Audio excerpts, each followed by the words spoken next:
شیر عطویت خلیفہ حضور تاج الشریعہ حضرت علامہ الحاج الشاہ مفتی سلمان ازہری صاحب قبلہ دامت برکاتہم العالیہ ہیں. میں گزارش کروں گا کہ حضرت اپنی اس عوام سے اہل سنت والجماعت سے اس سنی مسجد واقعہ میں اس عرس مخدوم پاک میں خطاب فرمائے. نعرہ لگائی ہوئی، نعرہ لگا.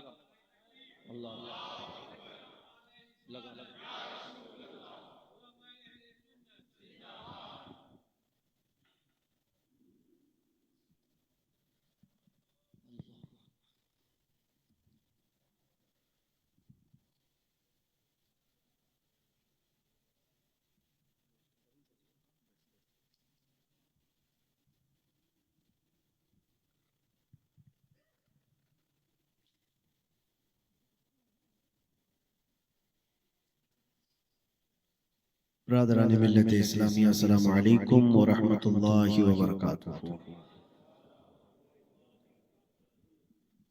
الحمدللہ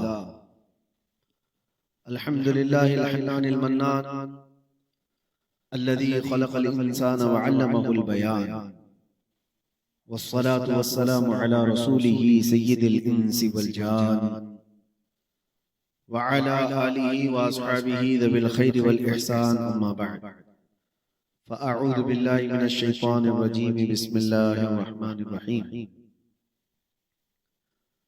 قل إن كنتم تحبون الله فاتبعوني يحببكم الله ويغفر لكم ذنوبكم والله غفور رحيم.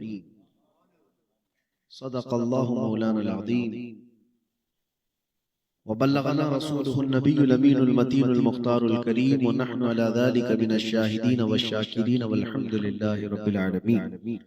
بارگاہ رسالت معاذ صلی اللہ علیہ وسلم میں ایک بار درود پاک کا ہدیہ پیش کریں.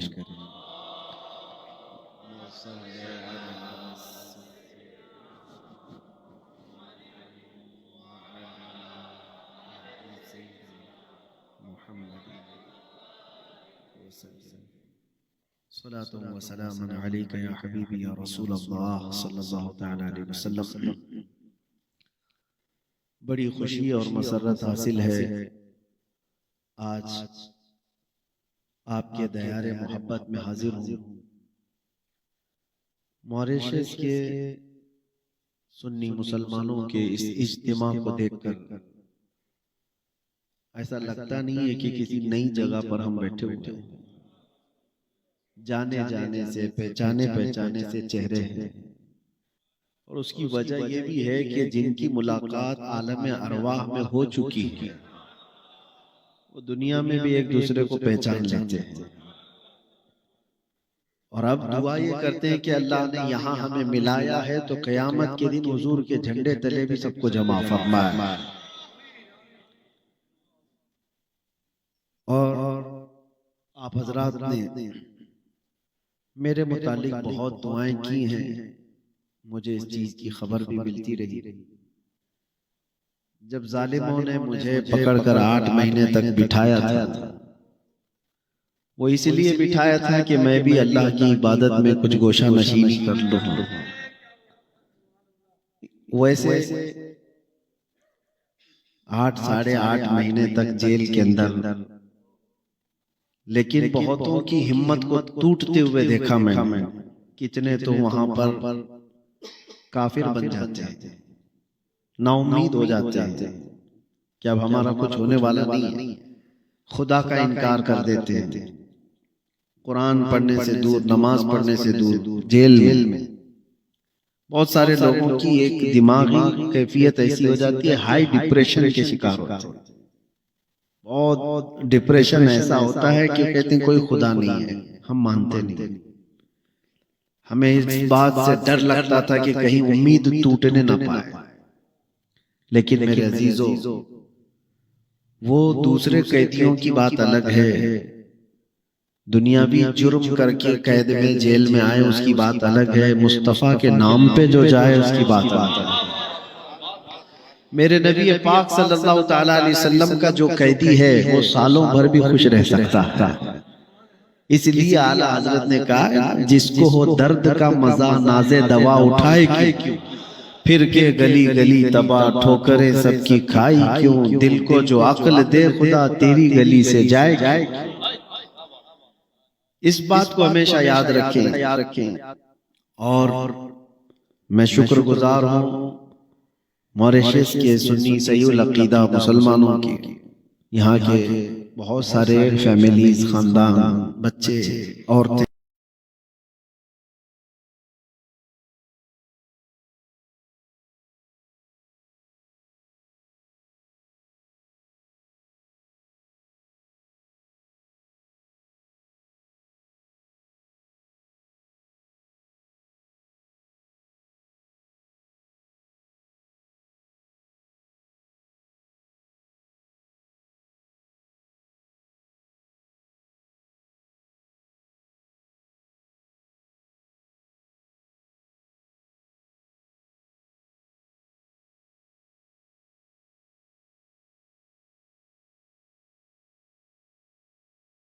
کہیں پروگرام کے لیے گیا تو سب سے پہلے آپ کے ہاں آئے۔ ویسے میں ہندوستان میں ابھی پروگرام زیادہ کرنے سے بچ رہا تھا، وجہ یہ تھی کہ بھیڑ بھاڑ بہت زیادہ، انتظامات ہو نہیں پاتے، ظالموں کو موقع پھر سے نہ مل جائے۔ میں ابھی چند دن پہلے اپنے علاقے کے ایک بڑے پروگرام میں شرکت کیا تھا، ہزاروں کی تعداد میں لوگ تھے، تب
چلتا ہے، جتنا چلائیں گے اتنے نعرے لگیں گے۔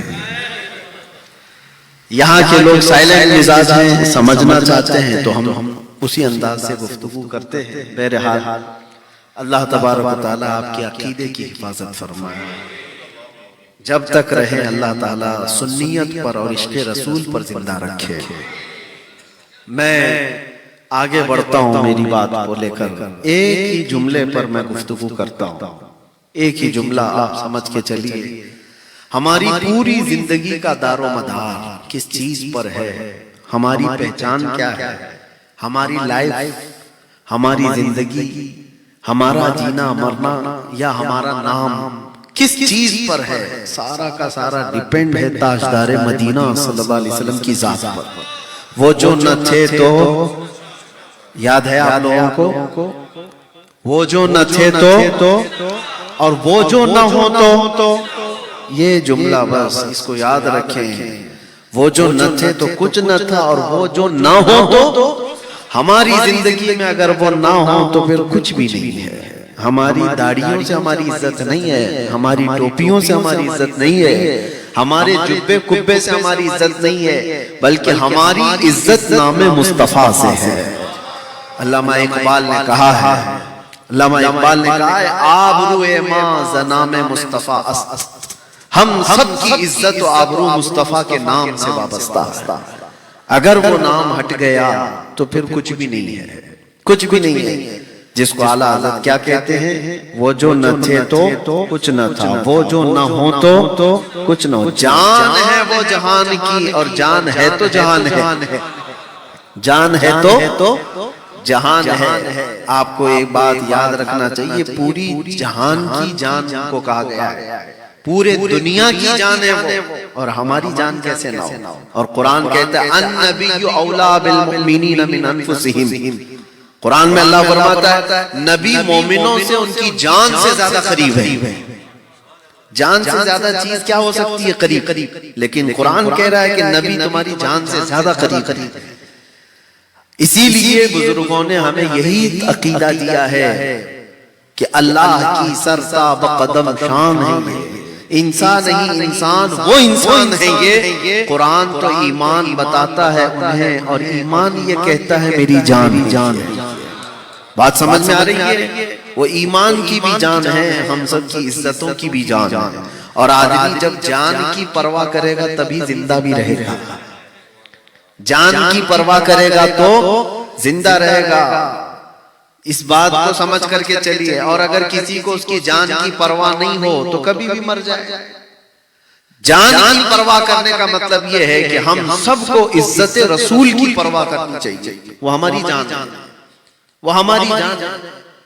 میں آپ کو بتاتا ہوں، مجھے کچھ ڈپارٹمنٹ والے اٹھا کر لے گئے اور کافی دیر تک ایک مسئلے میں انویسٹیگیٹ کر رہے تھے.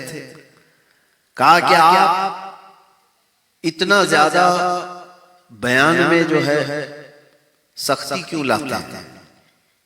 ایک آفیسر صاحب انہوں نے ہم سے کہا کہ جب بھی ایسی کوئی بات آتی ہے بلاسفیمی جس کو بولتے ہیں گستاخی حضور صلی اللہ تعالی علیہ وسلم کی شان میں، کوئی توہین کر رہا ہے تو اتنی زیادہ آپ کے اندر کیوں انرجی ہے، آپ ہی کیوں بولتے ہیں؟ میں نے ان سے کہا آپ کو اس میں کیا پوچھنا ہے وہ پوچھئے. کہا نہیں بس اس مسئلے میں آپ اتنا کڑک کیوں ہوتے ہیں؟ صاحب میں آپ کو بتا رہا ہوں، 3 بڑے بڑے آفیسر بیٹھے ہوئے تھے. میں نے ان سے کہا اگر میں کہوں آپ کی ماں بدکار تھی، وہ کرسی سے اٹھ گئے. کہا کہ میری مثال کیوں دے رہے ہیں آپ؟ میں نے کہا میں آپ کو گالی نہیں دے رہا ہوں. اگر کسی نے کہا تو آپ کیا کہیں گے؟ آپ تو پاور میں ہیں، وردی میں ہیں، یونیفارم آپ کے پاس ہے، سب کچھ ہے. تو کہا نہیں یہ تو برداشت نہیں ہوگا کہ کوئی ماں کے بارے میں بولے. لیکن مفتی صاحب آپ ایگزامپل میرے اوپر ہی کیوں دے رہے ہو؟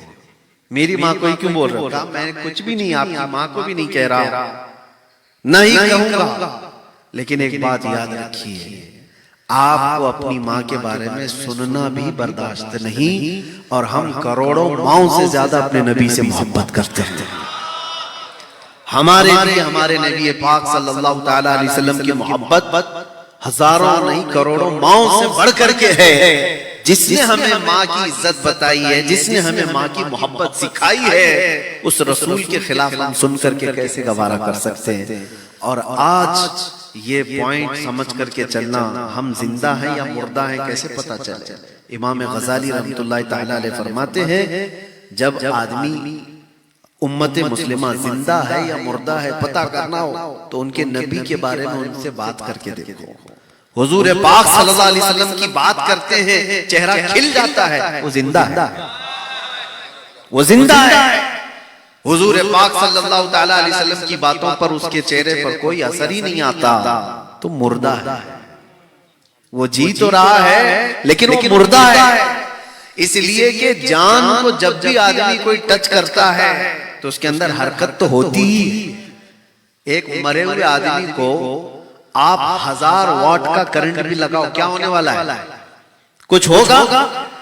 زندے آدمی کو 5 واٹ کا بھی تھوڑا سا چٹکا لگاؤ پھر دیکھو کیسے ہوتا ہے. کیوں؟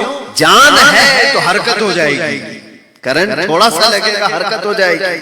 اور مردہ آدمی کو 1000 واٹ کا کرنٹ بھی لگاؤ کچھ نہیں ہوگا، زیادہ کالا ہو جائے گا اور کالا ہو جائے گا. یہ بات یاد رکھو، زندوں کی محفل میں حضور پاک صلی اللہ تعالی علیہ وسلم کا نام لیتے ہی جو حرکت آتی ہے یہ تمہاری زندگی کی علامت ہے. آپ نے دیکھا ہمارا مزاج کیا ہے؟ آپ کے ہاں مزاج ہے یا نہیں پتہ نہیں، لیکن سنی صحیح العقیدہ ہر محلے میں ہر جگہ پر اگر حضور کا نام لیا جائے اشہد ان محمد رسول اللہ صلی اللہ علیہ وسلم، آپ انگوٹھے چومتے ہیں؟ انگوٹھے چومتے ہیں آپ؟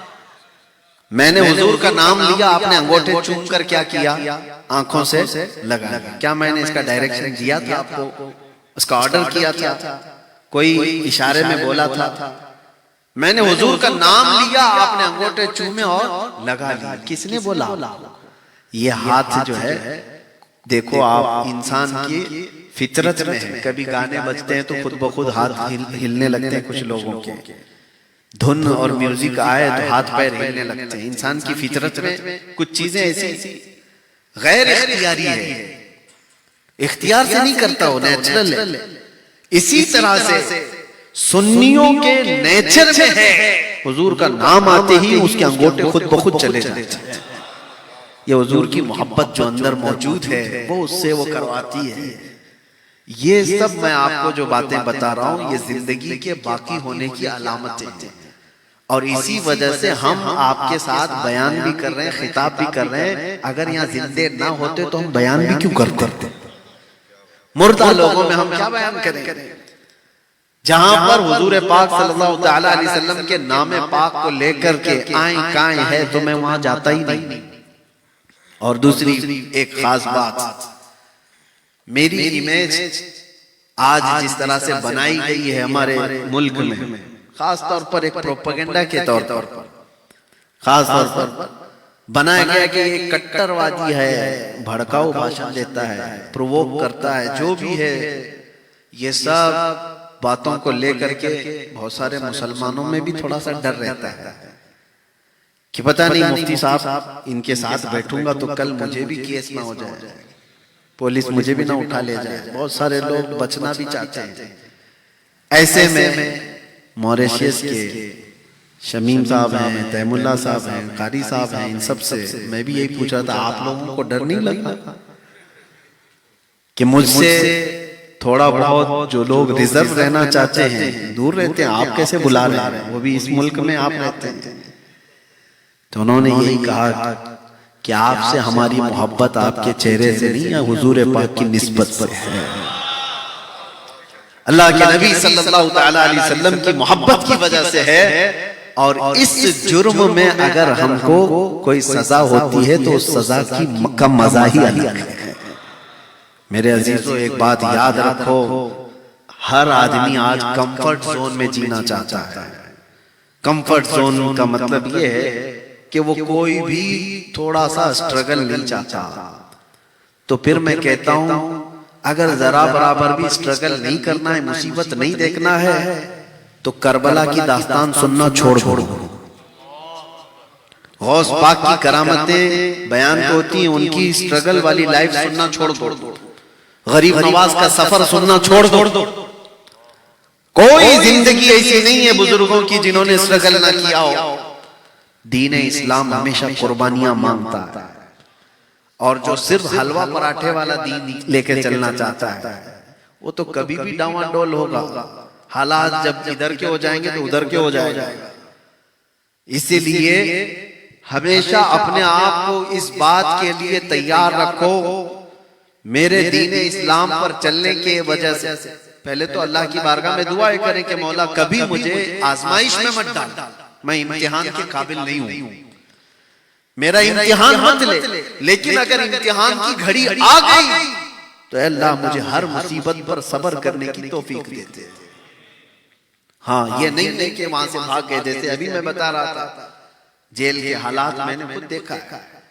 سال 2 سال جس کے جیل میں ہو جائے تو پھر وہ بہکی بہکی باتیں کرنے لگتا ہے، خدا کے خلاف، قرآن کے خلاف. کچھ نہیں ہے. سٹرگل کی جو لائف ہے یہ بہت سارے چیلنجز لے آتی ہے. اسلام پر قائم رہے گا کہ نہیں رہے گا؟ ایک چیز میں آپ کو بتاتا ہوں، حضور پاک صلی اللہ تعالی علیہ وسلم مکہ میں ہیں. ایک صحابی حضرت ابو جندل، نام یاد رکھنا، حضرت ابو جندل. اس وقت کفار مکہ مشرکین پکڑ لیتے تھے اور قید کرتے تھے. ابو جندل کو بھی قید کر لیا، مارتے تھے، روز مارتے تھے، تکلیفیں دیتے تھے. اور اس اثنا میں حضور صلی اللہ تعالی علیہ وسلم ہجرت کر کے مدینے چلے گئے اور یہ کافروں کی جیل میں رہ گئے. سوچو آپ، جرم کچھ بھی نہیں ہے، صرف اسلام لانے کی بنیاد پر ان کو جیل کے اندر رکھا گیا ہے، زنجیروں سے باندھ کر کے، چین سے. اور 6 سال گزر گئے تھے. اس کے بعد نبی پاک صلی اللہ تعالی علیہ وسلم جب واپس عمرہ کے لیے آ رہے تھے آپ کو تاریخ معلوم ہونا چاہیے، مکہ کے کافروں نے راستہ روک دیا، حضور صلی اللہ تعالی علیہ وسلم سے کہا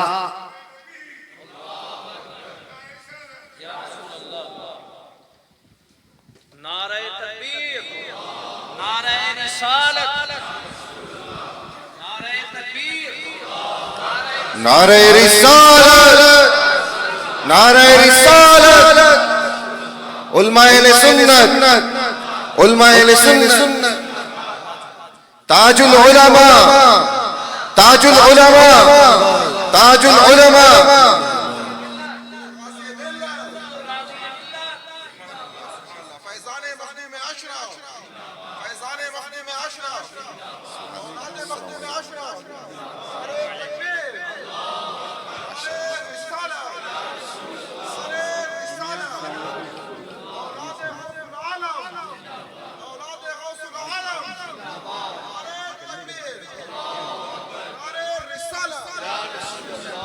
نعرہ تکبیر، نعرہ رسالت، حضور تاج العلماء، حضور غازی ملت، حضور غازی ملت، اولاد محدث اعظم، اولاد مخدوم اشرف، فیضان مخدوم اشرف، نعرہ رسالت۔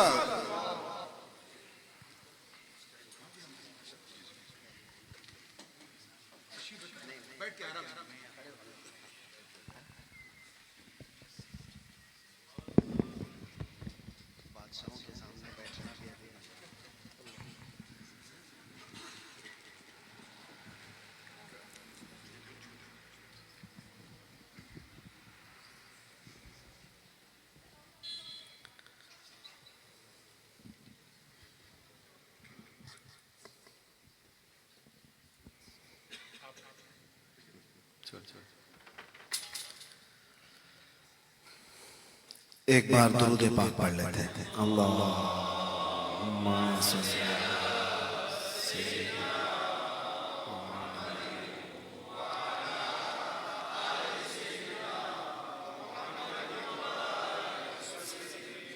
صلاۃ و سلام علیک یا رسول اللہ صلی اللہ تعالی علیہ وسلم۔ اب میں آپ کو نظر نہ بھی آؤں تو چلے گا، اصل چہرے نظر آ رہے ہیں بس کافی ہے۔ میرا وقت بھی ختم ہونے کو ہے، اس لیے کہ بزرگوں کی بارگاہ میں زیادہ دیر تک لب کشائی کرنا یہ بے ادبی بھی ہے۔ یہ حضرت کے حکم پر میں یہاں پر حاضر ہوں۔ اللہ تبارک و تعالی صحت و سلامتی کے ساتھ سایہ دراز فرمائے، خانوادہ چشتیہ کی آبرو بلکہ سادات کی چھوچا کی عزت، پوری دنیا جن کے نام سے کہ چوچا سے وابستگی کو فخر بھی محسوس کرتی ہے، اللہ تبارک و تعالی اس گلے گلزار ہاشمیت کو سلامت رکھے۔ میں بات صرف اتنی عرض کر رہا تھا کہ اگر کوئی کمفرٹ زون میں جینے کا عادی ہے تو پھر وہ کربلا سننا چھوڑ دے، پھر وہ غوث پاک کی باتیں سننا چھوڑ دے، سرکار غریب نواز کا سفر سننا چھوڑ دے۔ یہ بزدلوں کی کام نہیں ہے، بلکہ اگر حقیقت میں وہ بزرگوں کا عاشق ہے اور ان کا پیروکار ہے تو وہ جن راستوں سے گزرے ہیں ان راستوں پر آئی ہوئی مصیبتوں کو برداشت کرنے کی طاقت بھی رکھتا ہوں یا ہمت بھی رکھتا ہوں۔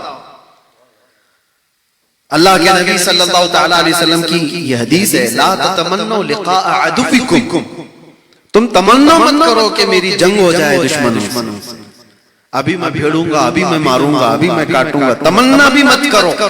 جنگ اچھی چیز تو ہے نہیں، نقصان تو ہوگا ہی، لیکن حضور پاک صلی اللہ علیہ وسلم یہ فرماتے ہیں اگر تمہارے اوپر طاری کر دی گئی تو پھر پیچھے پیر پھیر کے بھاگنا بھی مت، پھر جمے رہو، اللہ کی مدد تمہارے ساتھ ہے، اللہ تعالیٰ کی مدد آئے گی۔ کمفرٹ زون میں جینے والوں کے لیے میں جو چیز عرض کر رہا تھا، کبھی صحابہ اکرام کی بات سنو، میں گھبرا گیا تھا. بڑودہ کی سینٹرل جیل میں سب سے پہلے آج آپ کے سامنے میں یہ پہلی بار اظہار کر رہا ہوں، پہلی بار کہ ملاقات میرے اپنوں سے بھی نہیں ہو پاتی تھی، میرے رشتہ داروں سے، میرے بیوی بچوں سے بھی ملاقات. اس وقت سب سے پہلے میرے پاس میری خیریت دریافت کرنے کے لیے جو بندہ آتا ہے، جو قاصد آتا ہے، وہ کسی اور کی طرف سے نہیں، تاج العلماء نورانی میاں صاحب کی طرف سے.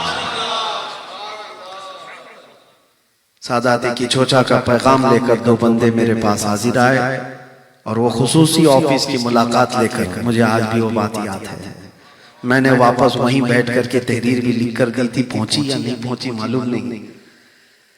بہرحال یہ ایک بات ہے میرے عزیزوں، اس وقت گھبراہٹ میں ایسا ہوتا تھا کہ ہمارے ساتھ ایسا کیوں ہے، ہم دین کا ہی تو کام کر رہے تھے. میں نے ایک حدیث پڑھی، اس کے بعد سے پھر یہ سب چیزیں بھول گیا. حضرت ابو جندل کی بات میں کہہ رہا ہوں. کفار مکہ، مشرکین مکہ نے 6 سال تک قید میں رکھا اور حضور ہجرت کر کے چلے بھی گئے. 6 سال کے بعد حضور تشریف لائے. کتنے سال ہو گئے؟ 12 سال ہو گئے.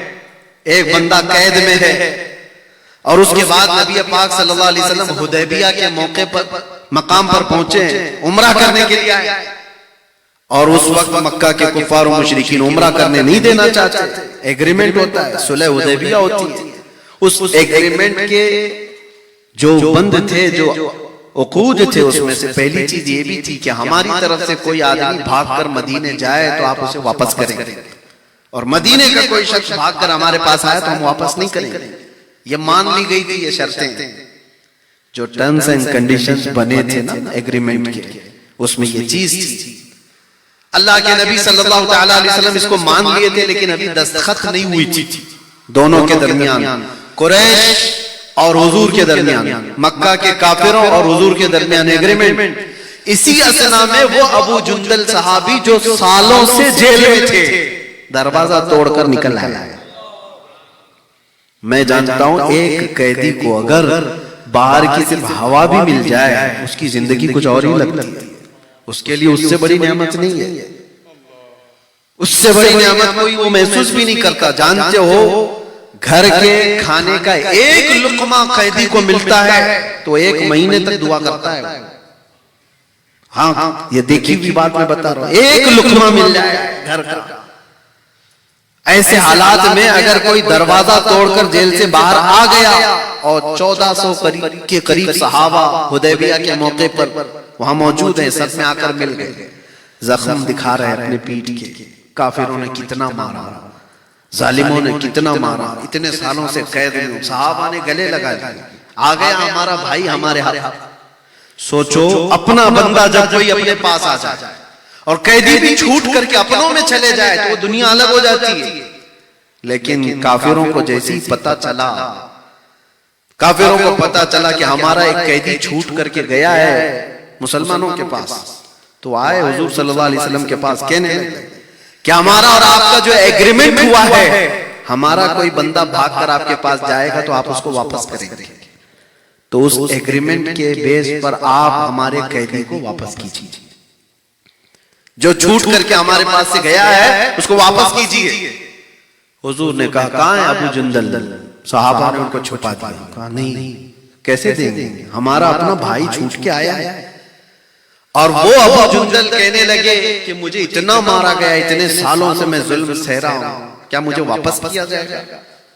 حضور صلی اللہ علیہ وسلم نے صحابہ سے کہا کہ ابو جندل کو واپس کر دو. یہ کیسی بات تھی میرے عزیزوں.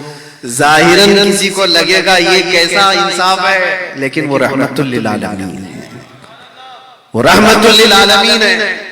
کوئی کام رحمت کے بغیر تو نہیں کرتے. تو ابو جندل جب بلائے گئے تو وہ رونے لگے، صحابہ کو دکھا دکھا کر کے کہ مجھے واپس کیا جائے گا. صحابہ نے آ کر کے ریکویسٹ کی، یا رسول اللہ صلی اللہ علیہ وسلم ابھی سائن نہیں ہوئی ہے ایگریمنٹ پہ، یہ اس سے پہلے کی بات ہے، سائن کے بعد ایگریمنٹ پہ عمل کیا جائے گا، ابھی تو ہم ان کو نہیں بھیجتے. مکہ کے کافر مشرک اس وقت جوش میں تھے، انہوں نے کہا اگر اس کو واپس نہیں کریں گے تو ہم ایگریمنٹ سائن بھی نہیں کریں گے، ہم کو وہ بندہ واپس چاہیے، ضد تھی۔ اللہ کے رسول صلی اللہ تعالیٰ علیہ وسلم نے فرمایا کہ ابو جندل کو واپس بھیج دو۔ صحابہ نے ہو سکتا ہے اپنے دل پر پتھر رکھ کر کے اس چیز کو، حالات کو دیکھ کر کے محسوس کیا ہو، ابو جندل کو واپس کر دیا گیا۔ میں یہ سوچتا تھا کسی بندے کو 12 سال کے بعد حضور واپس کہیں جیل میں چلے جاؤ، واپس چلے جاؤ قید میں، ایسا کیا ہو سکتا ہے؟ برداشت کی طاقت کتنی ہونی چاہیے اس بندے کے اندر، کتنا سہنے کی طاقت ہونی چاہیے۔ پھر میں نے محسوس کیا کہ حضور پاک صلی اللہ تعالیٰ علیہ وسلم نے ان کو جو واپس کیا وہ کس لیے؟ چاہتے تو اس کو رکھ لیتے، ان کے لیے جنگ بھی ہو سکتی تھی۔ نہیں میرے عزیزو، بات یہ تھی کہ ان سزاؤں کو سہنے کے بعد پھر اگر اور اسٹرگل کرنے کی ہمت ہے اور طاقت ہے تو یہی تمہارا ایمان ہے۔ اور یہاں بات جیل کی اور سزا کی نہیں تھی۔ اللہ کے نبی صلی اللہ علیہ وسلم نے فرمایا لا یؤمن احدکم حتی یکون ہواہ تبعا لما جئت بہ، اس وقت تک تم میں سے کوئی مومن نہیں ہو سکتا جب تک کہ اپنی خواہشات کو میری مرضی کے مطابق نہ کرتا۔ جب تک رسول اللہ صلی اللہ علیہ وسلم کی مرضی کے مطابق تمہاری زندگی نہیں بنتی، اس وقت تک تم پورے مومن نہیں کہلائے جا سکتے۔ ہو سکتا ہے تمہاری مرضی ہو آزاد جینے کی، میرے مصطفیٰ کی مرضی ہے کہ تو قید میں جیے، قید کو اگر پسند کر لیا تو تو مومن کامل۔ اپنے آرام کو، اپنے کمفرٹ زون کو قربان کیا اگر حضور کی مرضی کے لیے، تو یہ ایمان ہے۔ اور اس کے بغیر میرے عزیزوں کو ایمان نہیں ہے۔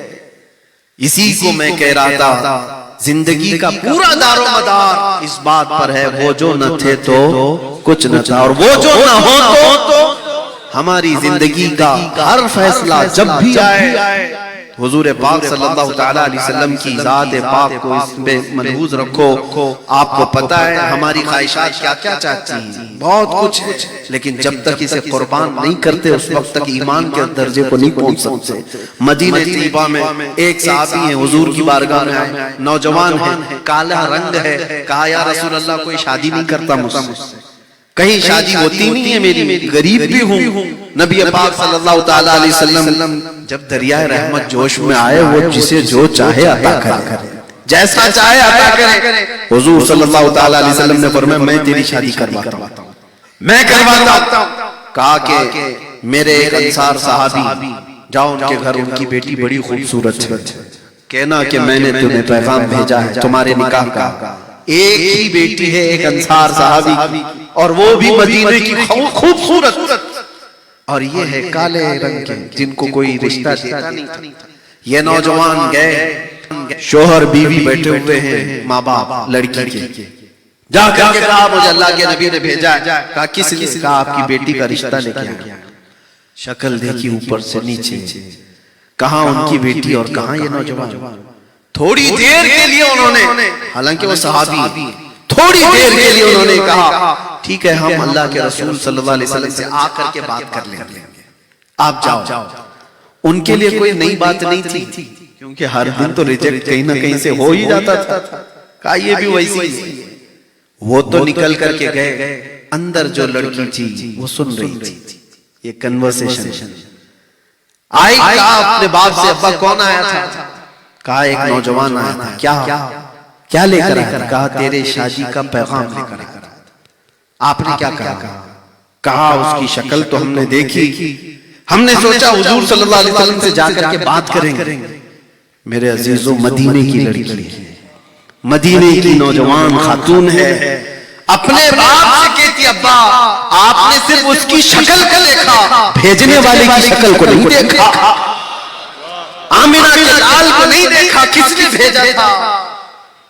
بابا اسی وقت جھاگ گئے، کہا کہ بیٹی نے کہا، ورنہ تو بیٹیاں پہلے ہی سے منہ بسور لیتے، ابا کس سے کر رہے ہو؟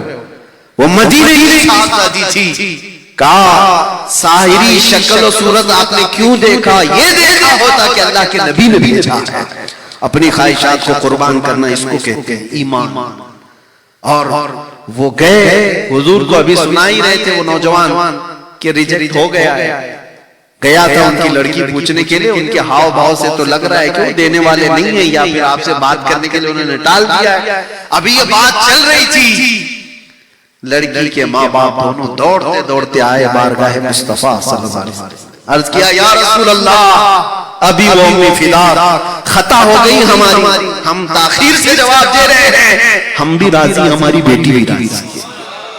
آپ نکاح فرمائے. جانتے ہو اللہ کے نبی صلی اللہ علیہ وسلم نے مسجد نبوی میں نکاح فرما دیا.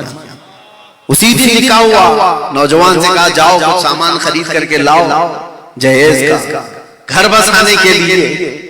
اب اس نوجوان کو بھیجا گیا سامان خریدنے کے لیے, گھر بسانے کے لیے. اسی وقت جنگ کا اعلان ہوا تھا.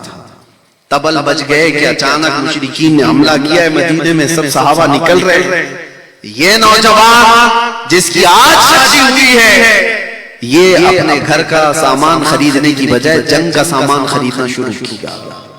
تلوار خریدی, بھالا خریدا, نیزہ خریدا, تاکہ ان کے پاس زندگی میں کبھی گھوڑا نہیں تھا وہ خریدا. لوہے کی زیرہ جو پہننے کا انہوں بڑا شوق تھا وہ خریدی, ٹوپی خریدی لوہے کی. سب ایک پیسہ بھی نہیں بچایا, سب خرید لیا. کوئی ان سے کہتا کہ آج جنگ ہو رہی ہے, تھوڑا سا جنگ کا سامان خرید لیتے اور باقی شادی کے لیے رکھ لیتے. نہیں, یہ وہ لوگ ہیں جن کے لیے قرآن کہتا ہے من المؤمنین رجال صدقوا ما عاهدوا اللہ علیہ. یہ وہ لوگ ہیں سارا سامان جنگ کا خریدا, میدان جنگ میں پہنچ بھی گئے. جنگ چل رہی ہے گھماسان کی. اللہ کے رسول صلی اللہ علیہ وسلم دور بیٹھے منظر دیکھ رہے تھے. اپنے کچھ صحابہ کو بلایا اور کہا کہ ایک نوجوان بڑی بہادری سے لڑتا ہوا نظر آ رہا ہے, کون ہے یہ؟ صحابہ اس کے پیچھے لگ گئے. دیکھ کر کہا کہ یا رسول اللہ یہ مدینے کا نہیں لگتا, ہم میں سے تو کوئی ہے نہیں, ہم اس کو نہیں پہچانتے, کوئی اور ہوگا. حضور مسکرائے کہا کہ تم نہیں جانتے ہو میرا عبداللہ اسود ہے, اس کی کالی کالی کونیوں سے میں پہچان رہا ہوں. اس کو آج شادی کا سامان خریدنے کے لیے بھیجا تھا, اس نے سارا مال خرچ کر کے جنگ کا سامان خرید لایا ہے. شام ہونے سے پہلے جب جنگ ختم ہوئی, حضور پاک صلی اللہ تعالی علیہ وسلم میدان میں تشریف لائے تو یہ خبر دی گئی کہ یا رسول اللہ آج کا وہ دولہا شہید ہو چکا ہے. اللہ اکبر. وہ جو نوجوان جس کی آج شادی ہوئی ہے میدان جنگ میں سویا ہوا ہے. جب نبی پاک وہاں سے گزر رہے تھے وہاں بیٹھ گئے اور عبداللہ اسود کا چہرہ لے کر اپنی گود میں رکھا اور ان کے چہرے سے دھول کو صاف کیا اور پھر یہ آیت پڑھنے لگ گئے من المؤمنین رجال صدقوا ما عاهدوا اللہ علیہ. مومنوں میں سے کچھ وہ لوگ ہیں جنہوں نے اللہ سے کیا ہوا وعدہ پورا کر کے دکھا دیا. یہ وہ ایمان کی اعلیٰ مثال ہے. اپنی زندگی کچھ نہیں ہے, حضور کی وفا سب کچھ. اس پر سب کو آپ آدھارت رکھو. ایک صحابی انس بن نزیر, ہمارے سارے رشتے میرے عزیزوں ایک بات یاد رکھنا, میں نے جملہ شروع کیا تھا کہاں سے, وہ جو نہ ہو تو, سارے رشتوں میں اس بات کو یاد رکھنا, وہ جو نہ ہو تو ماں بھی کچھ نہیں لگتی, باپ بھی کچھ نہیں لگتا, بیٹا بھی کچھ نہیں لگتا, اگر رشتہ حضور سے نہ ہو تو. اگر حضور پاک صلی اللہ تعالی علیہ وسلم کی نسبت سلامت نہیں تو پھر کوئی رشتہ ہی نہیں ہے. انس بن نزیر ایک جوان صحابی اور حضور پاک صلی اللہ تعالی علیہ وسلم کے رازدار صحابی. حضور اپنے راز شیئر کرتے تھے, سیکریٹ باتیں حضور پاک صلی اللہ علیہ وسلم, جنگوں کی تدبیریں ان سے بات کرتے تھے. لیکن ہوتا ہے جوانی میں انس بن نزیر کو بہت زیادہ عشق تھا ان کی بیوی سے. ہاں, ان کی شادی ہوئی تھی اور بیوی سے عشق کرتے تھے, بہت محبت کرتے تھے, بہت زیادہ محبت رکھتے تھے. ایک دن ان کے گھر میں حضور قیام کر رہے ہیں. مکہ سے ایک قاصد آیا, کچھ پیغام لے کر کے آیا. جنگ کی تیاری چل رہی ہے, مکہ والے فلاں فلاں پلاننگ کر رہے ہیں. ایک خط تھا, ایک لیٹر تھا جو حضور صلی اللہ تعالی علیہ وسلم کو مکہ کے قاصد نے لا کر دیا. حضور نے حضرت انس بن نزیر سے کہا پڑھو. پڑھ کے سنایا اور حضور نے کہا یہ میرا اور تیرا راز ہے, کسی کو معلوم نہیں ہونا چاہیے, بند کر دو, اس کے باہر یہ خبر نہیں جانی چاہیے.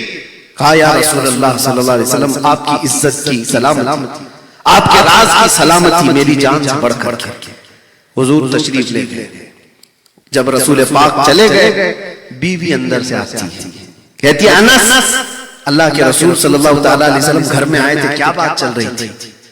تو انس بن نزیر نے کہا بات جو بھی چل رہی تھی وہ میں بتا نہیں سکتا، میرا اور رسول اللہ کا مسئلہ۔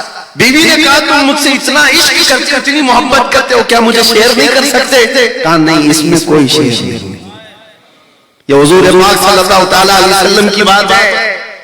تو بیوی نے ہنس کر کے کہا نہیں بتاؤ تو نہیں بتاؤ، میں نے سن لیا ہے پوری بات، دیوار کے پیچھے سے میں نے سن لیا ہے، مکہ کا قاصد آیا ہے، جنگ کی پلاننگ اس میں لکھی ہوئی ہے، لیٹر آپ نے پڑھ کے سنا ہے، میں سن لیا۔ اتنا سننا تھا، انس بن نزیر کھڑے ہو گئے اور سیدھے اپنی بیوی کا گلا پکڑ لیا، سیدھے گلا پکڑ لیا، کہا اس وقت تک نہیں چھوڑوں گا جب تک میرے مصطفیٰ نہ کہتے۔ گلا پکڑ کر گردن پکڑ کر لے کے چلے حضور پاک صلی اللہ علیہ وسلم کے پاس۔ نبی پاک صلی اللہ تعالیٰ علیہ وسلم نے دیکھا کیا ہوا، اپنی اس سب سے زیادہ محبت کرنے والی بیوی کو پکڑ کر کے لائے۔ حضور نے پوچھا کیا ہوا؟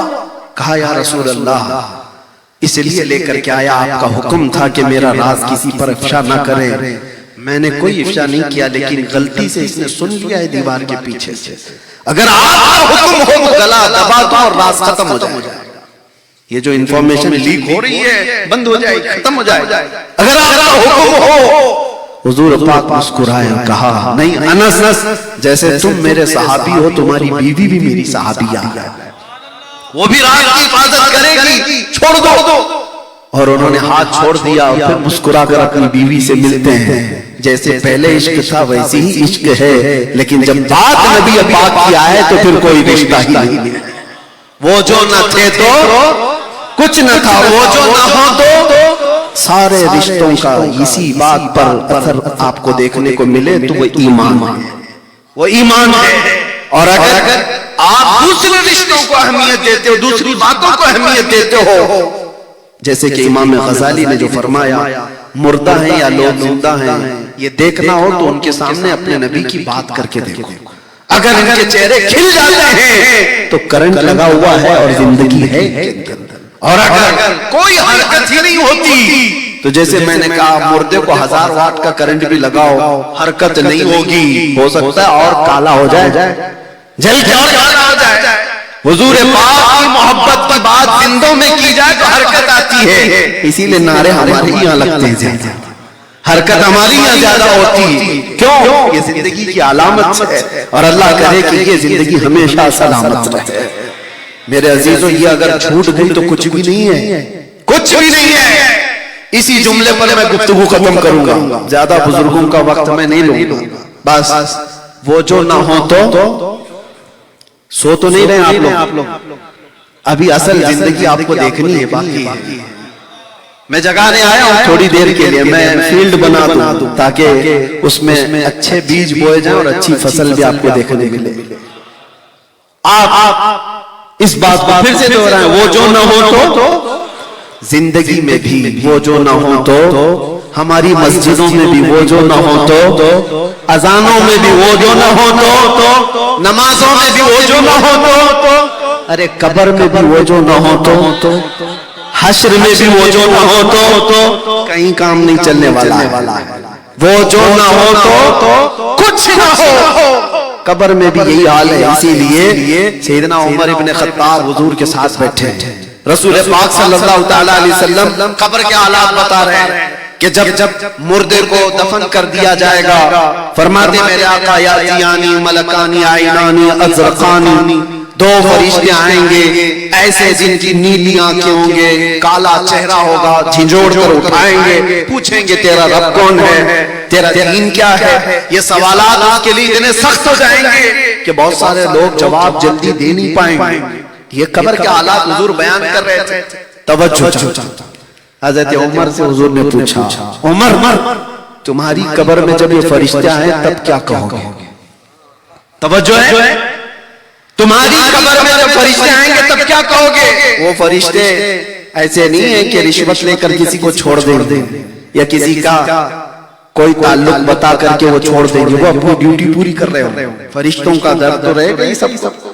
عمر تم کیا جواب دو گے؟ تو حضرت عمر نے کیا کہا جانتے ہو؟ حضرت عمر حضور سے پوچھتے ہیں یا رسول اللہ صلی اللہ علیہ وسلم پہلے آپ مجھے یہ بتا دیں آج جو میں آپ سے محبت کرتا ہوں کیا یہ محبت مرنے کے بعد قبر میں بھی باقی رہے گی؟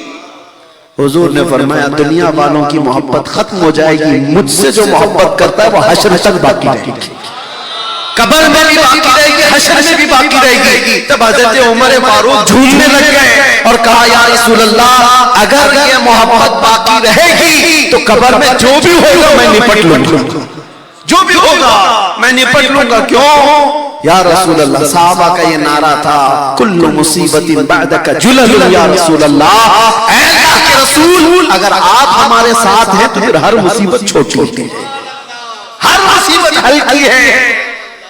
آپ اندازہ کرو یہ دولت اگر تمہارے ساتھ ہے تو یہاں پر بھی آرام سے جی پاؤ، قبر میں بھی جی پاؤ، قبر میں بھی سکون سے رہ پاؤ، اور حشر کی بات تو حشر کی ہے، عرش حق ہے مسند رفعت رسول اللہ کی، دیکھنی ہے حشر میں عزت رسول اللہ کی۔ آپ اللہ کے نبی صلی اللہ تعالیٰ علیہ وسلم سے بے حد محبت کرتے ہیں، دنیا میں جب محبت کرتے تھے تو اسی لیے قیامت کے دن بھی بے فکر وہ رہے گا بندہ۔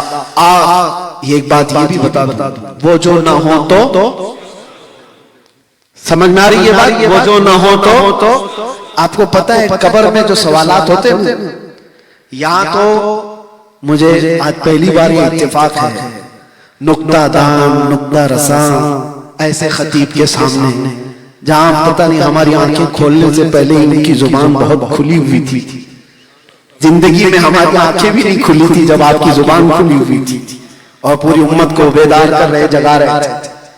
میں چھوٹی سی بات آپ کے سامنے عرض کر رہا ہوں، قبر میں 3 سوالات ہوتے پتہ ہے آپ کو، اور یہ آلریڈی لیک ہے، سب پتہ ہے کسی کو۔ کوئی امتحان ایسا بھی ہوتا ہے جس کے کوشچن پہلے سے لیک ہو گئے، پہلے سے لیک ہے، اس کے باوجود بھی لوگوں کو پریشانی ہو سکتی ہے وہاں پر، تو یہ مت سمجھنا کہ رٹا مار کے جاؤں گا قبر میں جلدی جلدی بول لوں۔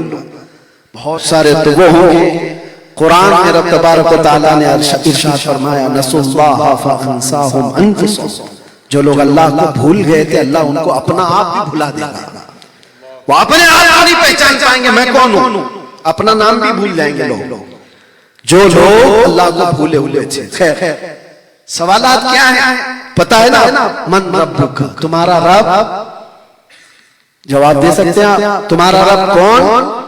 سوال کیا ہے وہ مجھے بتائیے، میں جواب نہیں پوچھ رہا ہوں، کیا سوال کرنے والے فرشتے تمہارا رب کون تھا پوچھیں گے یا کون ہے؟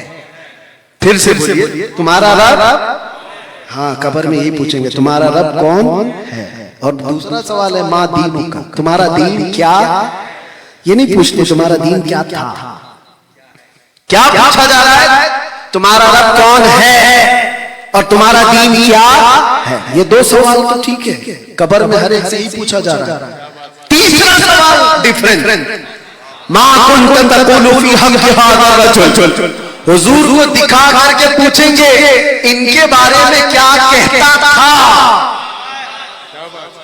یہ نہیں ابھی کیا کہتا ہے۔ ارے پہلے جیسے 2 سوالات تھے، تیرا رب کون ہے، تیرا دین کیا ہے، اور یہ کون ہے، اتنا ہی پوچھ لیتا، فرشتے اتنا پوچھ لیتے حضور کو دکھا کر یہ کون ہے۔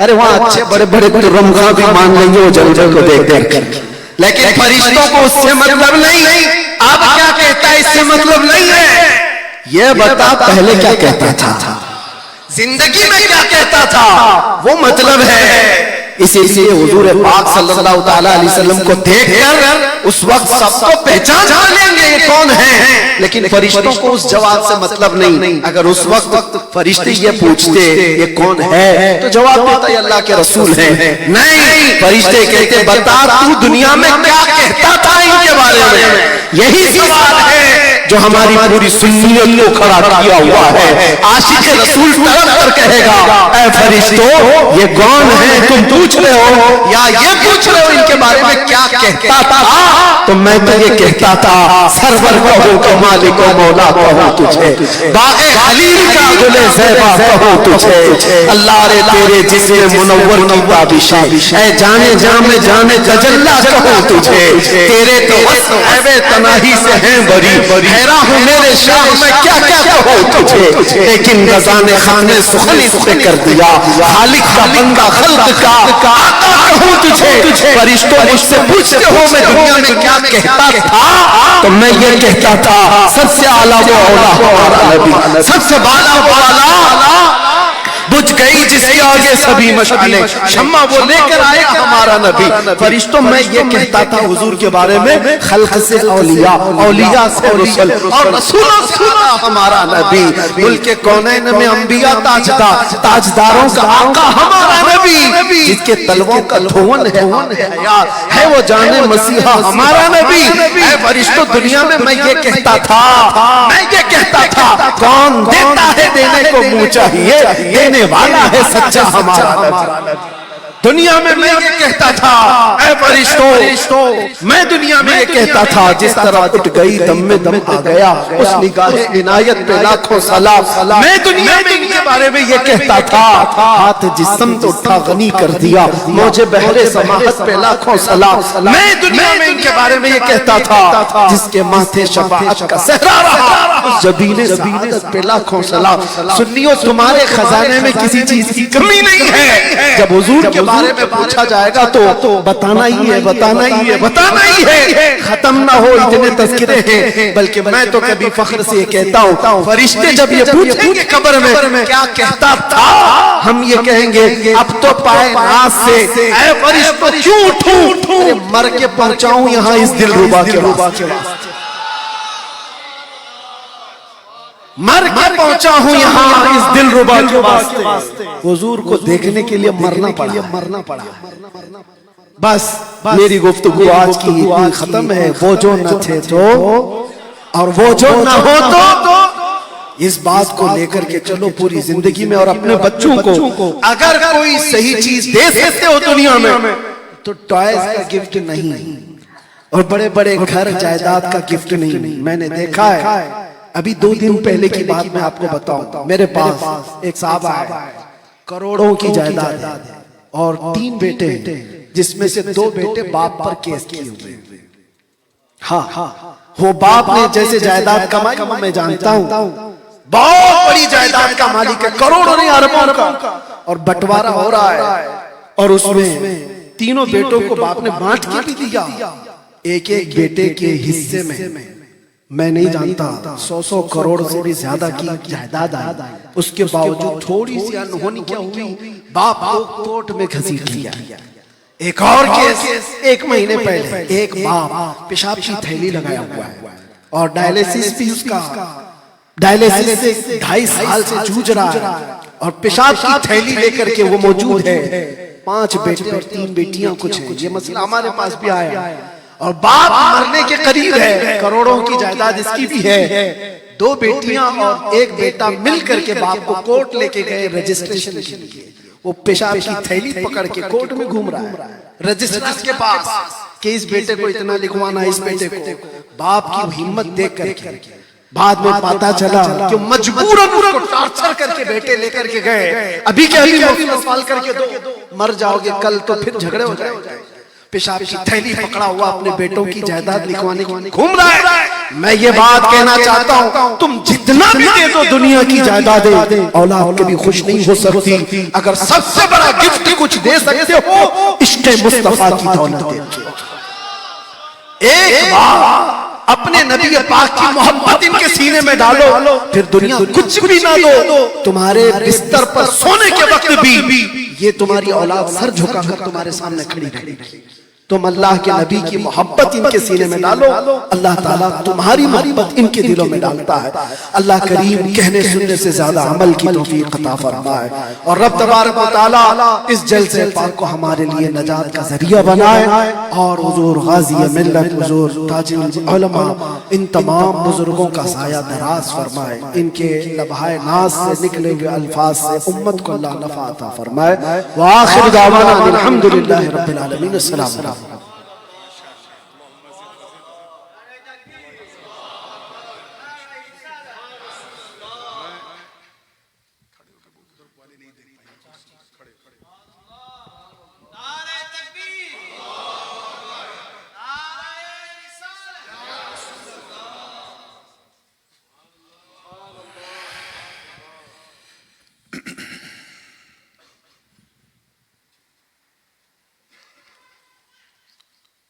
الحمدللہ الحمدللہ حق حمدہ والصلاة والسلام على من لا نبي من بعد سيدنا ومولانا محمد المصطفى صلى الله تعالى عليه وسلم وعلى آله وصحبه وأزواجه وعطرته أما بعد فأعوذ بالله من الشيطان الرجيم بسم الله الرحمن الرحيم ورضوان من الله أكبر صدق الله العلي العظيم وبلغنا رسوله النبي الأمين الأمي الكريم ونحن على ذلك لمن الشاهدين والشاكرين والحمد لله رب العالمين۔ بارگاہ رسالت والے رسالت انتہائی عقیدت و محبت کے ساتھ جھوم جھوم کر اپنے اسی مخصوص اور محبوب موریشن انداز میں درود پاک پڑھنے ہیں۔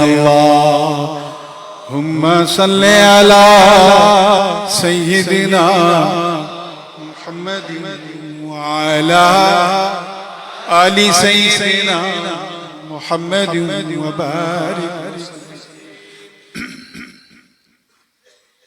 میں جانتا ہوں کہ رات کافی ہو گئی، بات بھی کافی ہو گئی، اور ہم لوگوں کو آنے میں اتنی تاخیر ہوئی ہے کہ مجھے پورا اندازہ ہے کہ نعت بھی کافی ہوئی۔ مجھ سے پیشتر بھی آپ نے اہل سنت کی ایک انتہائی گرجتی اور برستی ہوئی آواز، محب گرامی محافظ ناموس رسالت حضرت علامہ مفتی سلمان ازہری صاحب کو سنا۔ آج ان کا پہلا دن ہے، ابھی سفر سے تھکے آج ہی آئے ہیں، تو سمجھئے کہ آج کوارٹر فائنل تھا، کل semi final, last but not the least پرسوں انشاءاللہ آئی سی سی میں فائنل۔ میں جانتا ہوں کہ میں ایک ایسے موقع پہ کھڑا ہوا ہوں جہاں اس وقت کسی کو نورانی کی نہیں بلکہ بریانی کی ضرورت ہے۔ کافی تاخیر ہو گئی، بالکل بریانی تیار ہوگی، ابھی ابل رہی ہوگی۔ بہرکیف میں جو لوگ نعت سننے کی خواہش مند ہیں، تیم اللہ صاحب کو آپ سنا دیجئے گا کبھی تفصیل سے۔ آج موقع بالکل نہیں ہے۔ اچھا چلیں دو تین شعر سے سن لیں۔ اللہم صلی علی سیدنا محمد وعلی آل سیدنا۔ میں اس سفر میں خاص طور سے نعت پڑھنے میں ان نعتوں کا انتخاب کر رہا ہوں جسے کبھی میں 10 سال پہلے یا 15 سال پہلے یا 20 سال پہلے پڑھا کرتا تھا۔ انہی میں سے ایک بڑی مشہور نعت ہے کہ اس ہاشمی مکی مدنی مطلبی کے، اس ہاشمی مکی مدنی مطلبی کے، اس ہاشمی مکی مدنی مطلبی کے اس ہاشمی مکی مدنی اس ہاشمی مکی مدنی مطلبی چرچے ہیں دو عالم میں رسول عربی چرچے ہیں دو عالم میں رسول عربی اور اہل بڑی معذرت کے ساتھ لیکن حق ہے تو کہوں گا کہ اے علم تیرا تاج سجائے ہے بہت لوگ اے علم تیرا تاج سجائے ہے بہت لوگ اے علم تیرا تاج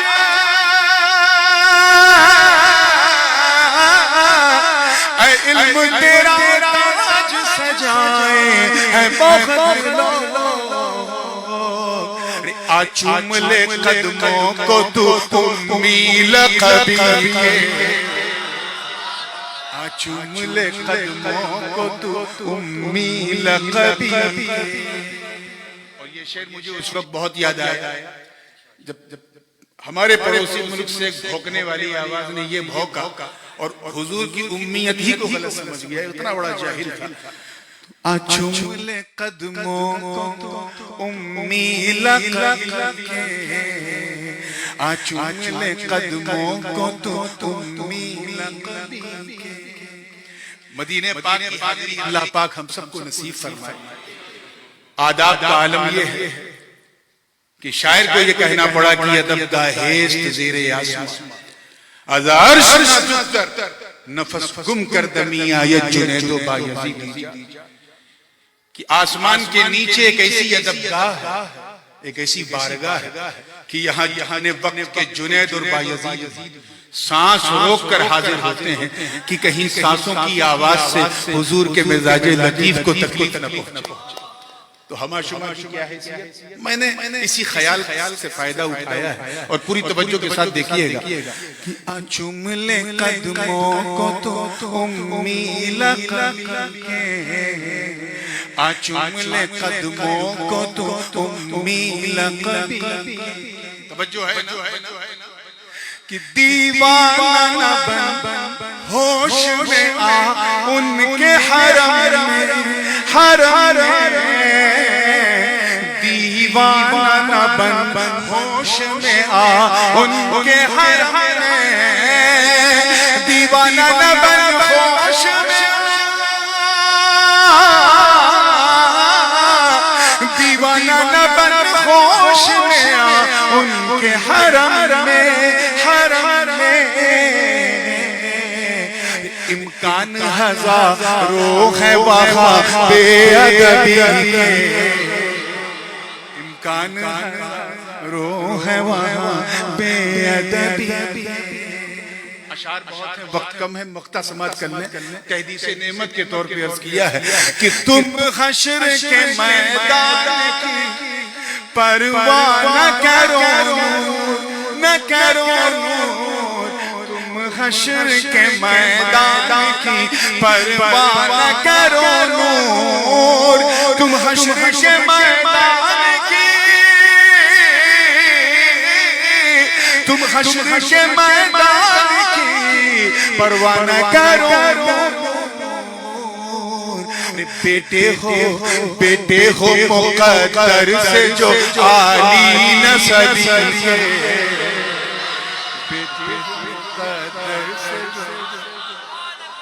اس میں میرا کچھ نہیں ہے اسی لیے میں نے کہا مقدر سے بیٹے ہو مقدر عالی نسبی کے بیٹے ہو مقدر سے جو عالی نسبی کے پھر درود پاک پڑھنے اللہم صلی علی سیدنا محمد وعلا آل سیدنا محمد وبارک وسلم without any further delay because we already got delayed from our scheduled time Indian Railway کی طرح ہمارا جلسہ بھی اپنے ایکچوئل ٹائم سے تھوڑا ڈیلے چل رہا ہے، اور اتنا ڈیلے ہو گیا کہ میک اپ کرنا بھی ممکن نہیں ہے. تو جو بھی میرے ہاتھ میں وقت ہے میں اس میں اپنی بات کو سمیٹوں گا تاکہ نورانی اور بریانی کے درمیان فاصلہ لمبا نہ رہے. میں نے ایک آیت مبارکہ کریمہ طیبہ طاہرہ کہ ایک خوبصورت حصے کی تلاوت کی. اللہ پاک کا ارشاد والا شان ہے وَرِضْوَانٌ مِّنَ اللَّهِ أَكْبَرُ، اور اللہ کی رضا سب سے بڑی ہے، سب سے عظیم، سب سے مہان ہے. اللہ کی خوشنودی، the pleasure of Almighty Allah is supreme than anything else. ایک سعادت مند اسٹوڈنٹ، اچھا اسٹوڈنٹ اسی کو کہتے ہیں جو اپنی محنت اور لگن سے اپنے استاذ کو راضی کر لے. ایک لائق اور سعادت مند بیٹا بھی اسی کو کہتے ہیں جو اپنی خدمت سے اپنے ماں باپ کو راضی کر لے. ایک وفا شعار خدمت گزار مرید بھی اسی کو کہتے ہیں جو اپنی خدمت سے اپنے پیر کو راضی کر لے. مگر یاد رکھنا کہ اگر اللہ راضی نہیں تو پھر کسی کو راضی کرنے سے کچھ نہیں. کامیاب بندہ وہ ہے جو اپنے مولا کو راضی کرے.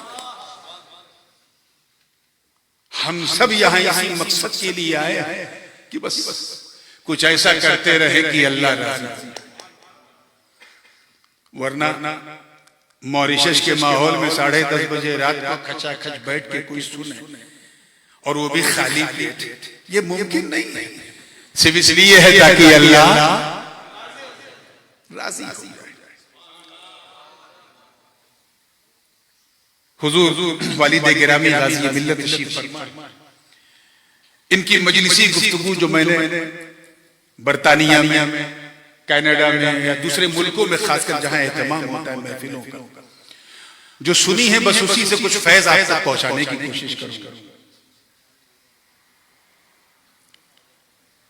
ٹارگٹ کیا کہ اللہ کو راضی کرے.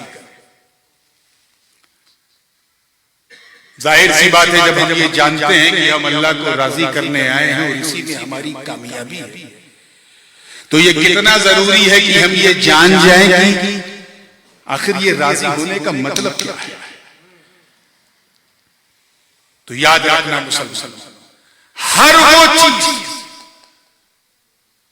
چیز جو اللہ کو پسند ہے وہی اللہ کو راضی کرنے کا سب سے مضبوط ذریعہ ہے. Is there anyone in this mahfil who can say openly that I born in this world by our own will? کوئی آیا ہے اپنی مرضی سے اس دنیا میں؟ Will you die by your own will? ہمارا ارائیول ہماری مرضی سے نہیں، ہمارا ڈیپارچر ہماری مرضی سے نہیں، تو پھر ہمارا جینا ہماری مرضی سے کیسے ہو سکتا ہے؟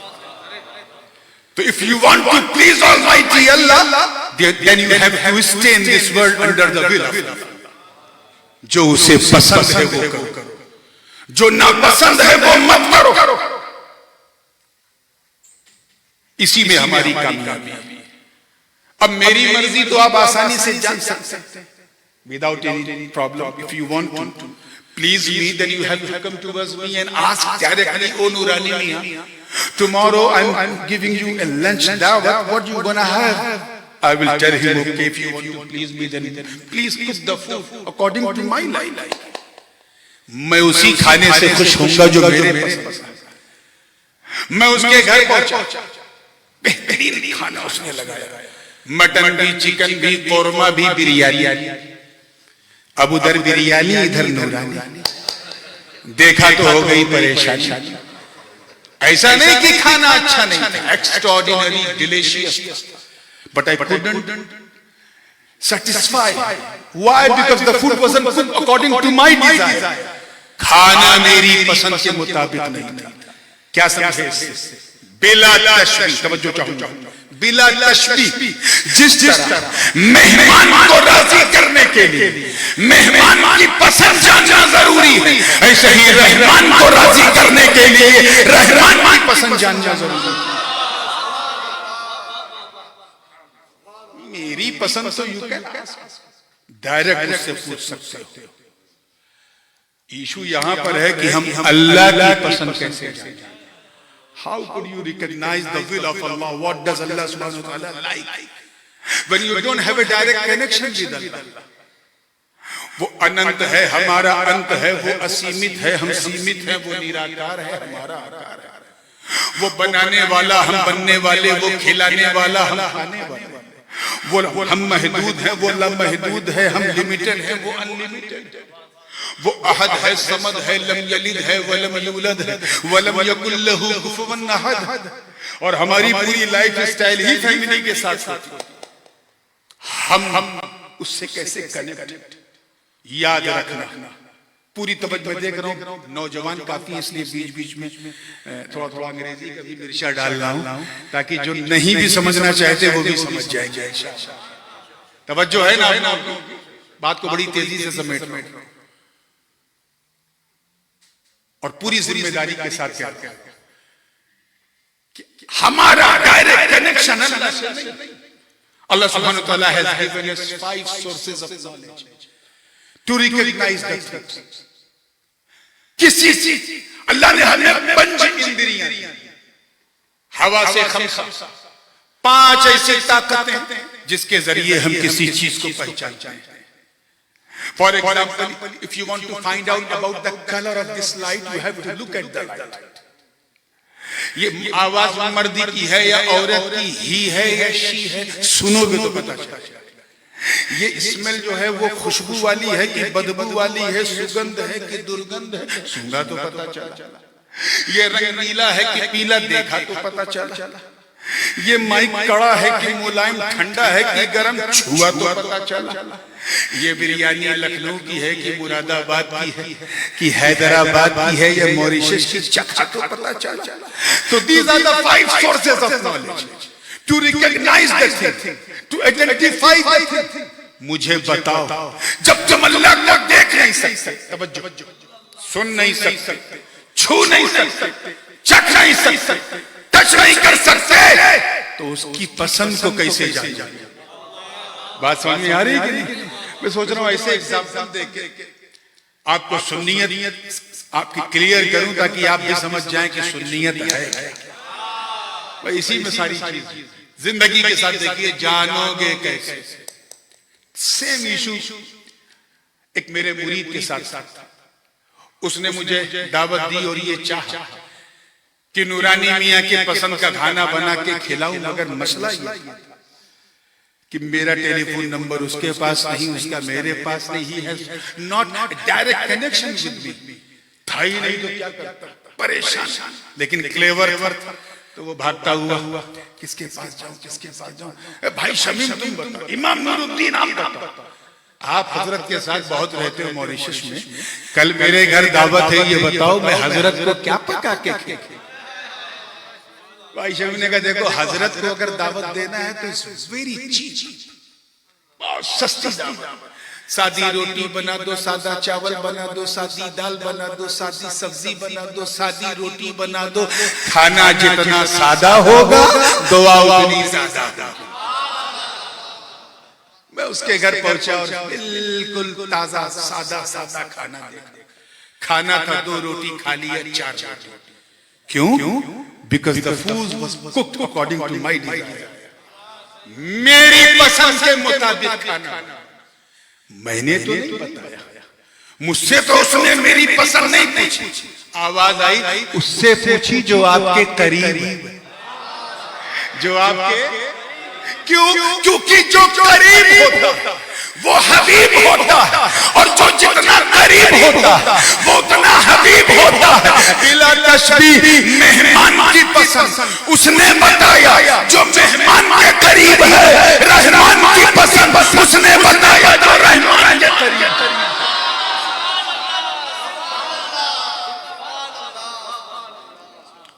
اور جو رحمان کے قریب ہیں وہی تو سارے جگت کے حبیب ہیں، یعنی احمد مصطفیٰ محمد مصطفیٰ روحی فدا ہو صلی اللہ علیہ وسلم نے فرمایا اللہ کو راضی کرنا ہے تو اپنے حساب سے اسے راضی مت کرو، اپنی پسند کے اکارڈنگ اسے راضی مت کرو، اسے نہیں پسند ہے اللہ کو راضی کرنا ہے تو شراب مت پیو، اللہ کو نہیں پسند ہے ڈرگز مت لو، اللہ کو نہیں پسند ہے اسمیکنگ مت کرو، اللہ کو نہیں پسند ہے انجیکشن مت لو، اللہ کو نہیں پسند ہے نشہ اور چیزیں استعمال مت کرو، اللہ کو نہیں پسند ہے جوا مت کھیلو، اللہ کو نہیں پسند ہے گیمبلنگ مت کرو، اللہ کو نہیں پسند ہے، اللہ کو راضی کرنا ہے تو نماز پڑھو، اللہ کو پسند ہے روزہ رکھو، اللہ کو پسند ہے حج کرو، اللہ کو پسند ہے زکات دو، اللہ کو پسند ہے نیکیاں کرو، اللہ کو پسند ہے خیرات کرو، اللہ کو پسند ہے۔ حضور فرما رہے ہیں صلو، نماز پڑھو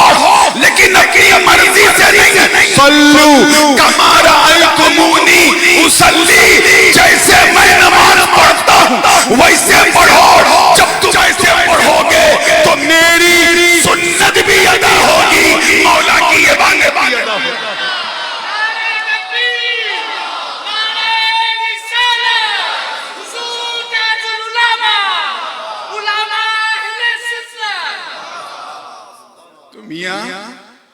اللہ کو راضی کرنا ہے تو you have to please his beloved Prophet صلی اللہ علیہ وسلم first. You have to take the دامن of رسول اللہ صلی اللہ علیہ وسلم first. اور یہ بات میں خطابت کی رو میں نہیں کہہ رہا ہوں۔ ایک بات بتائیے، میرے لیفٹ سائڈ پہ میرے والد گرامی تشریف فرما ہے، رائٹ سائڈ پہ حضور محافظ ناموس رسالت مفتی صاحب بیٹھے، اگر میں آپ سے کہوں، میں جانتا ہوں کہ کسی کو اردو 30% آتی ہے، کسی کو 40%، کسی کو 50%، کسی کو 100% سمجھ میں آتی ہے لیکن بولنے میں 20%۔ میں اس لیے آسان مثال دینے کی کوشش کر رہا ہوں۔ اگر میں آپ سے اردو میں کہوں کہ یہ دونوں حضرات زیادہ حقدار ہیں کہ ان دونوں کو راضی کیا جائے، بات راضی کی چل رہی ہے، مفتی صاحب دیکھیے راضی، تو آپ کہیں گے بالکل صحیح، grammatically you have said truly صحیح، جب ذات دو ہے حق دو کا ہے تو راضی بھی دو کو کرو۔ لیکن اگر میں ایسی اردو بولوں کہ یہ دونوں حضرات زیادہ حقدار ہیں کہ اسے راضی کیا جائے، انہیں نہیں، not both, just one، حق دو کا راضی ایک کو کرو، کام چلے گا؟ بالکل نہیں۔ یہاں تو خیر ماحول نہیں ہے، پتہ نہیں لوگ ڈر جاتے ہیں، لیکن ہمارے انڈیا میں جب کوئی نعت شریف پڑھتا ہے تو لوگ نظر پیش کرتے ہیں۔ خوش وہی ہوتا ہے جس کی پاکٹ میں نظر آتا ہے، دوسرا نہیں ہوتا۔ آپ شاعر صاحب کو اگر نظر ہدیہ دیں گے، گفٹ دیں گے تو شاعر خوش ہوگا، مقرر نہیں ہوگا۔ کیوں؟ جسے ملا پلیجر اسی کو ملا، خوشی اسی کو۔ تو جب ایک کو راضی کرو گے تو دوسرا کیسے راضی ہوگا؟ If you want to please both, then you have to please both. دونوں کو راضی کرنا ہے تو پھر دونوں کو راضی کرو، ایک کو راضی کرنے سے دوسرا راضی، بولیے سمجھ میں آ گئی بات؟ اب آؤ نص قطعی قرآن پاک سنو، اللہ پاک کا ارشاد، اللہ ورسولہ احق ان یرضوہ، اللہ اور اس کا رسول زیادہ حقدار ہے کہ اسے راضی کریں۔ گرامیٹیکلی اگر دیکھا جائے تو یہ ہونا چاہیے اللہ ورسولہ احق ان یرضوہما، اللہ اور اس کا رسول زیادہ حقدار ہے کہ ان دونوں کو راضی کیا جائے، دونوں نہیں۔ This is mentioned in Holy Quran. اللہ اور اس کا رسول زیادہ حقدار ہے کہ اسے، توجہ رہے، اسے یعنی ایک کو راضی کیا جائے۔ ہم سمجھ گئے اس پردے کے پیچھے کیا، مولا کو تو ہم ڈائریکٹ راضی کر نہیں سکتے، اس لیے مصطفیٰ کو راضی کر لو، جس نے نبی کو راضی کیا اس نے مولا کو راضی کیا۔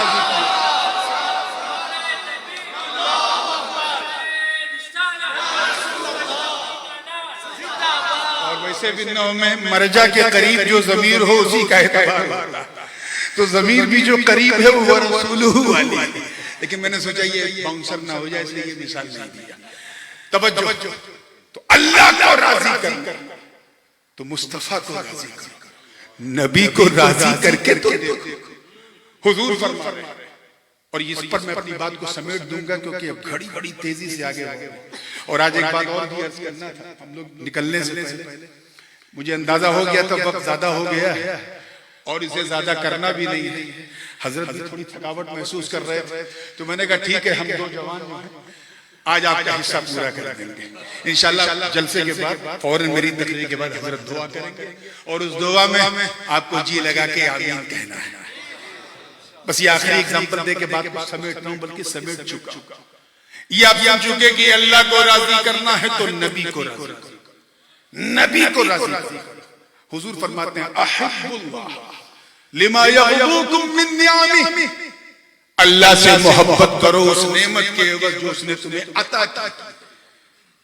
آگے فرمایا وَأَحِبُّونِي لِحُبِّ اللَّهِ اور مجھ سے محبت کرو اللہ کی محبت کی وجہ سے.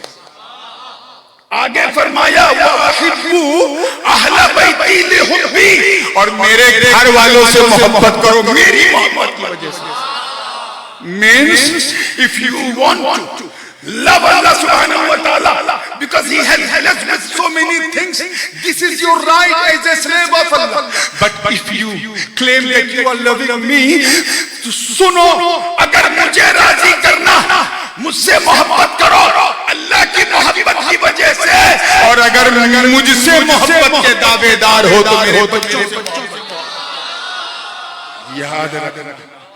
جس طرح پوتے کو مارو تو دادا خوش نہیں ہوتا, نواسے کو کچھ کہو تو نانا خوش نہیں ہوتا, ایسے ہی اگر کسی سید پہ انگلی اٹھاؤ گے تو مصطفیٰ خوش نہیں ہوں گے اور جب مصطفیٰ خوش نہیں ہوں گے تو خدا خوش نہیں ہوگا.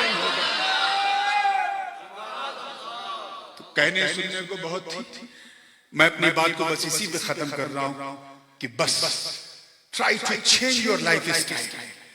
ایک شکایت بار بار میرے پاس آ رہی تھی نوجوانوں کی طرف سے کہ بالخصوص ہمارے Muslim youth they keep taking so many drugs and wine, وہ چیزیں جو نجس العین ہے ان کا استعمال کرتے ہو. کیسے مسلمان اپنے کردار و عمل کو بدلو اور انشاءاللہ صرف تمہاری اصلاح کے خاطر آنے والے دو جلسوں بالخصوص جو 8th of August, Friday, 8:30 p.m. sharp. You all be invited, inshallah. ICC وہاں آنا ہے اور اپنے آپ کو بدلنے کی کوشش کرنا ہے. یہ اہل سنت کانفرنس ہے اور مولود النبی کی بزم ہے اور وہ بھی حضور کا 1500 سالہ جشن میلاد منایا جائے گا. ایسا سنو کہ دیکھنے والے کہہ دیں یہ سننے والے سنی نہیں بلکہ سنت والے سنی. مولا کریم ہم سب کو توفیق خیر عطا فرمائے. اب کھڑے ہو جائیں, کچھ اعلان کریں گے, بیٹھے کچھ اعلان ہوگا انشاءاللہ اس کے بعد پھر سب سلام. Assalamu alaikum wa rahmatullahi wa barakatuh. Dévons avec permission, l'autorisation, Ghazi et Millat, Alhamdulillah pour moi-même, on pas débuter, pour permission, et nous peut inviter Qari Rufran, Mufti Rufran, Huzur Taj al-Ulama pour donner khilafat.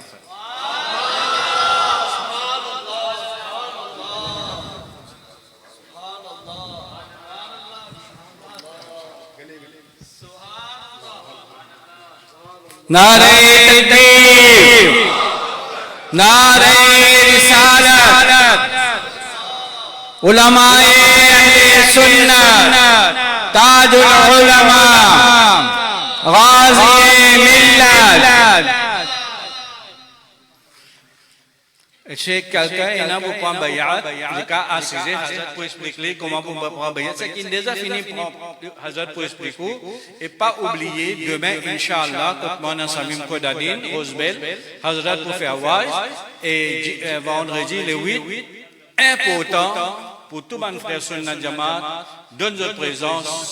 Si notre présence Inch'Allah quand tu es sunni, veut dire sunni fait victoire ça joue là.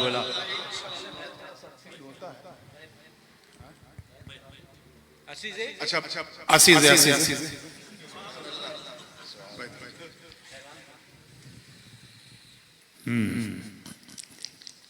Left hand right hand سے پکڑو.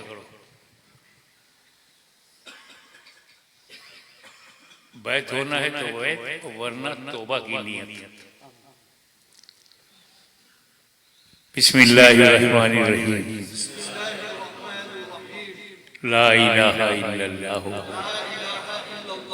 محمد رسول اللہ صلی اللہ علیہ وسلم۔ اے اللہ، میں نے توبہ کیا اپنے تمام چھوٹے بڑے گناہوں سے، ان گناہوں سے بھی توبہ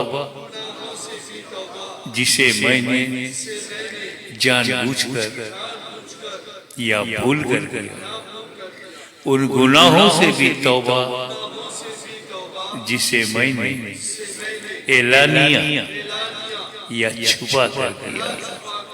میرے مالک، میری توبہ قبول فرما، اور ہم مائل ہوئے تیری طرف سلسلہ اشرفیہ، چشتیہ، قادریہ، ہاتھ پر مخدوم اشرف کے، جن کا سلسلہ خواجہ غریب نواز، غوث اعظم، مولا علی اور حضرت محمد مصطفیٰ صلی اللہ علیہ وسلم تک پہنچتا ہے۔ اے اللہ، ان سلسلوں کی نعمتیں دنیا و آخرت میں نصیب فرما، اور کل قیامت کے دن انہی نیک بندوں کے ساتھ مجھے اٹھا۔ آمین اللہم آمین۔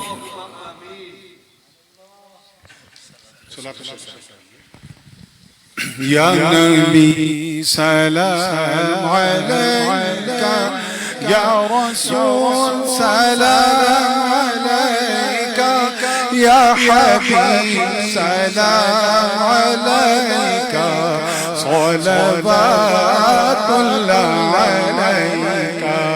کوئی نیکی بن نہ آئی، عمر کھیلوں میں گوائی، اب ستاتی ہے جدائی، یا رسول اللہ دعائی، یا نبی سلام علیکہ، یا رسول سلام علیکہ، یا حبیب سلام علیکہ، صلوات اللہ علیکہ۔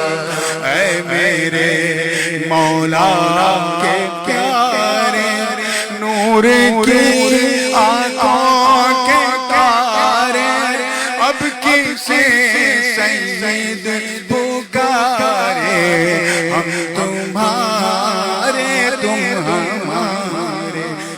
یا نبی سلام علیکہ، یا رسول سلام علیکہ، یا حبیب سلام علیکہ، صلوات اللہ علیکہ۔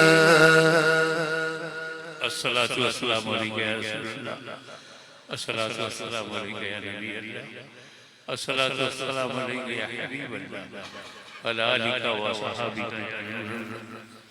اللہم صلی علی سیدنا مولانا محمد وعلی آل سیدنا مولانا محمد۔ خداوندہ، ملکہ، بادشاہ، کریمہ، کارسازہ، بندہ نوازا، بے نیازا، تو فضل فرمانے والا ہے، فضل فرما، کرم فرمانے والا ہے، کرم فرما۔ ہمیں سچا پکا سنی صحیح عقیدہ مسلمان بنا، اپنے نبی کی وفاداری میں زندہ رکھ، انہی کی وفاداری میں موت دے۔ اے اللہ، ہم میں جو بیمار ہیں انہیں شفا عطا، جو قرض سے دبے ہوئے نجات دے دے، جو بے روزگار ہیں ان کو روزگار عطا ہو۔ والے کو مولا جو بچے پڑھ رہے ہیں انہیں کامیابی اور ان کے حاصل کیے ہوئے علم کو دین کا خاتمہ دے. مالک و مولا حلال روزی کی توفیق عطا فرما، حرام سے بچا، مکروہات سے بچا، اللہ کے رسول کو جو ناپسند ہے اس سے بچا اور جو پسند ہے اسے اختیار کرنے کی توفیق. مالک و مولا اس محفل کو، اس جلسے کو جن لوگوں نے کیا ہے دامِ دل میں قدم سخن نے حصہ لیا ہے، اپنا حصہ ڈالا ہے، کسی نے تقریر کر کے، کسی نے نعت پڑھ کے، کسی نے تلاوت کر کے، کسی نے مسجد کے اندر انتظام کر کے، سب قبول کر لیا. تو نے قبول کر لیا، اب سب کا بیڑا پار ہو گیا. تجھے فضل کرتے نہیں، نہ مایوس ہو تجھ سے امیدوار. وصلی اللہ تعالی علی خیر خلقہ ونور عرشہ محمد وآلہ واصحابہ اجمعین برحمتک یا ارحم الراحمین.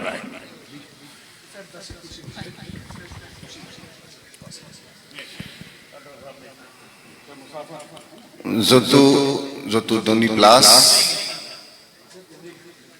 Passion Fatwa Tuski